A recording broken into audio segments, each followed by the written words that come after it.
Okay, I am on my way back to LA after witnessing our Rams blow out the Vikings on Monday Night Football to close out Wildcard Weekend. Let's talk about it further. First off, I want to give a huge shout out to the Cardinals organization once again for letting us use their stadium, the practice facility, sending their planes to pick up the players, coaches, staff, their families, and even their pets. Letting us paint their field with our colors, using our signage, even using the gift shop in the stadium with our merch, making it feel like a home game for us.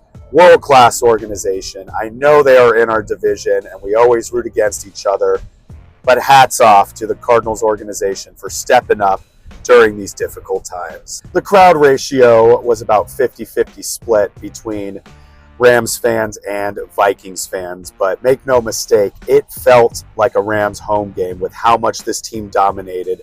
Vikings fans were getting loud early on, but with us putting an absolute ass beating on them, they got quiet real quick, and the Rams fans completely took over, and man, was it a lit atmosphere. Exhibit performed at halftime. Warren G also performed. There was a lot of Dodger players in the crowd. It was an awesome experience to be able to witness this game.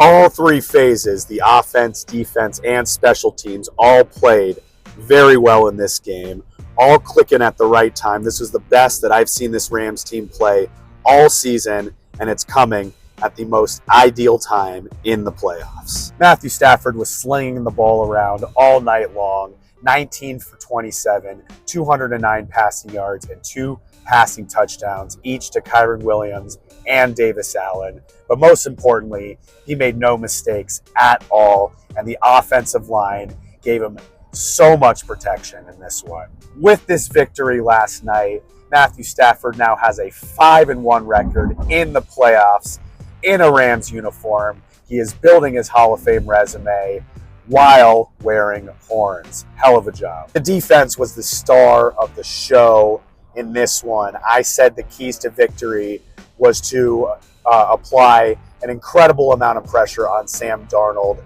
as he has a tendency to get scared and hold on to the ball for too long, and that's exactly what happened. The Rams defense as a whole had 9 sacks against the Vikings, which ties an NFL playoff record. And this is what the Rams defense did just in the first half. 6 sacks, 1 interception, 0 touchdowns allowed, and 1 defensive touchdown. Kobe Durant had a huge interception, also came up with a sack himself. Ahkello Witherspoon had a forced fumble in which Jared Verse scooped it up and ran all the way to the end zone to take a commanding lead.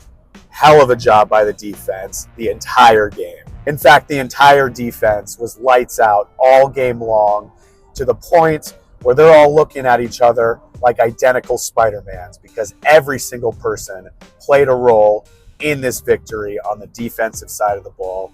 Nice job. With the win over the Vikings last night, that's officially a season sweep against them. 2-0. We beat them week 8, 30-20, and then obviously last night, 27-9. And never forget that we had a lot of haters and doubters going into this game.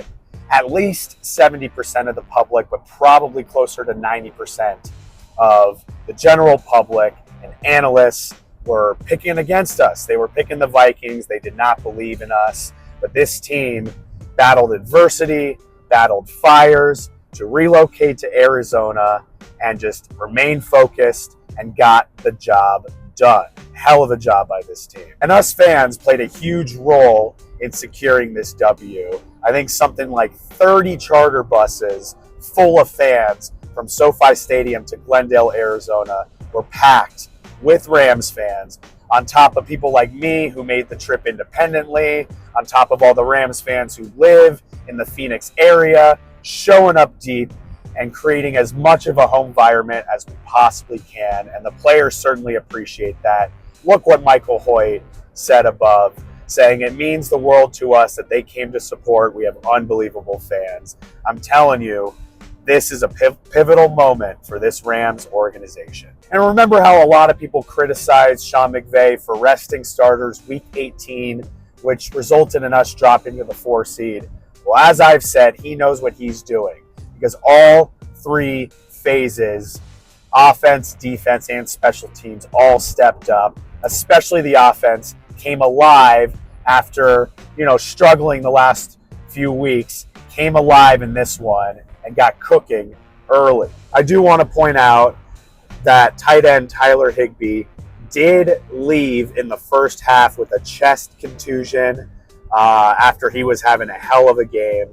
He was actually spitting up blood last night and ended up going to the hospital to get checked out, but he is fine and is expected to play in the divisional round game against the Philadelphia Eagles. He is one tough SOB, that is for certain. So with this victory, we move on to the divisional round and travel to Philadelphia to take on the Eagles. And we know how tough this team is. This Eagles team gave us a full-on ass beating back in late November, but this is a different Rams team now, a much more healthier Rams team, and Sean McVay will have everyone ready to go. I will talk more about this matchup later in the week, but it's going to be a hell of a divisional round, that's for sure. So what a memorable experience in Glendale. Very lucky that I got to attend. Met a lot of great people. Sat with a lot of great people, a lot of awesome Rams fans, got recognized a bunch of times, which is always a great feeling for me. The Ramily is awesome, and we all showed up and showed out and got loud. It was amazing, and I'm just very excited to keep this ride going for at least another week. Let me know your thoughts on all this. As always, go Rams.